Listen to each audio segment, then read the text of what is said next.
നിങ്ങൾ മലപ്പുറത്ത് നടന്ന ജില്ലാ പഞ്ചായത്ത് തെരഞ്ഞെടുപ്പിൽ നിങ്ങൾ ജയിച്ചു വന്നവരുടെ ഒരു പേരൊക്കെ എടുത്ത് വായിച്ചു നോക്ക്.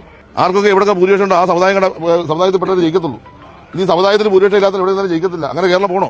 ഇന്ത്യയിലെ പല സ്റ്റേറ്റും അതിനെ സംഭവിച്ചുകൊണ്ടിരിക്കുന്നത്. നിങ്ങൾ മലപ്പുറത്ത് നടന്ന ജില്ലാ പഞ്ചായത്ത് തെരഞ്ഞെടുപ്പിൽ നിങ്ങൾ ജയിച്ചു വന്നവരുടെ ഒരു പേരൊക്കെ എടുത്ത് വായിച്ചു നോക്ക്. എന്താണ് നമ്മുടെ രാജ്യത്തിന്റെ സ്ഥിതി? അങ്ങനെ പോകാൻ പാടുണ്ടോ?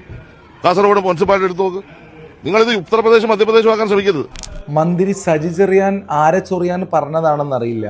മലപ്പുറത്തെയും കാസർഗോഡിനെയും എടുത്തു പറഞ്ഞ് മുസ്ലിം ഭൂരിപക്ഷമുള്ളിടത്ത് മുസ്ലിമീങ്ങൾ മാത്രമേ ജയിക്കൂ എന്നർത്ഥത്തിൽ ഒരു വർഗീയ പരാമർശം മന്ത്രിയുടെ വായിൽ നിന്നൊരിക്കലും വരുതായിരുന്നു. യഥാർത്ഥത്തിൽ ഇങ്ങനെയാണോ കണക്കുകൾ പറയുന്നത്? അല്ലെന്നാണ്. കാസർഗോഡ് ജില്ലാ പഞ്ചായത്ത് പ്രസിഡന്റ് ഒരു ക്രിസ്ത്യാനിയാണ്.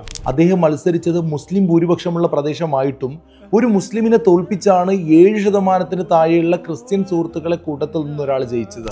ഇനി മലപ്പുറം ജില്ലയിൽ ജില്ലാ പഞ്ചായത്ത് അംഗങ്ങളിൽ 5 പേർ അമുസ്ലിമീങ്ങളാണ്.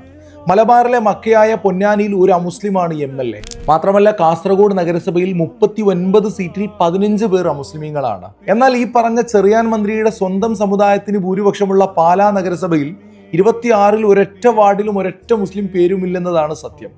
സജിയുടെ സ്വന്തം നാടും മണ്ഡലവുമായ ചെങ്ങന്നൂരിലെ നഗരസഭയിലും 27 ഒരൊറ്റ മുസ്ലിം പേരില്ല. ചെങ്ങന്നൂരിനോട് ചേർന്ന് കിടക്കുന്ന ചടയമംഗലത്ത് 40%-ലധികം മുസ്ലിം വോട്ടുണ്ടായിട്ടും ഈ അടുത്ത കാലത്തൊന്നും അവിടെ ഒരു മുസ്ലിം MLA ഉണ്ടായിട്ടില്ല.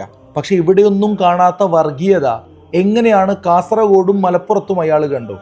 മന്ത്രി ഇടയ്ക്ക് ഈ കണക്കുകളൊക്കെ പരിശോധിക്കുന്നത് നല്ലതാണ്. പേരും മതവും നോക്കിയല്ല ഈ നാട്ടുകാർ വോട്ട് ചെയ്യുന്നത്, വികസനവും കാര്യക്ഷമതയും നോക്കിയാണ്.